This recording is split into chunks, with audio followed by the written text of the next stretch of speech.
शिरोळमध्ये दुचाकी आणि ट्रॅक्टरचा भीषण अपघात, 13 वर्षीय बालिकेचा जागीच मृत्यू। शिरोळ जयसिंगपूर मार्गावर गणेश मंदिरासमोर आज सायंकाळच्या सुमारास दुचाकी आणि ट्रॅक्टरच्या भीषण अपघातात 13 वर्षीय बालिकेचा जागीच मृत्यू झाला। या घटनेमुळे संपूर्ण परिसरात हळहळ व्यक्त होत आहे। घटनास्थळावरून मिळालेल्या माहितीनुसार आई, वडील आणि मुलगी दुचाकीवरून शिरोळकडे येत असताना ट्रॅक्टर आणि दुचाकीचा अपघात झाला। अपघात इतका भीषण होता की त्या बालिकेचा जागीच मृत्यू झाला, तर तिच्या वडिलांच्या हाताला गंभीर दुखापत झाली आहे। त्यांच्यावर सध्या सांगली सिव्हिल हॉस्पिटलमध्ये उपचार सुरू आहेत।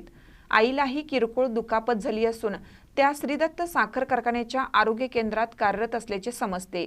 या दुर्दैवी घटनेमुळे संपूर्ण शिरोळ परिसरात शोककळा पसरली आहे। अपघातानंतर घटनास्थळी मोठी गर्दी झाली होती। घटनेचा अधिक तपास शिरोळ पोलीस करत आहेत। महानकर न्यूजसाठी महेश पवार, शिरोळ। ताज्या बातम्यांसाठी महानकरेला सबस्क्राइब करा आणि बेल आयकॉनला क्लिक करा।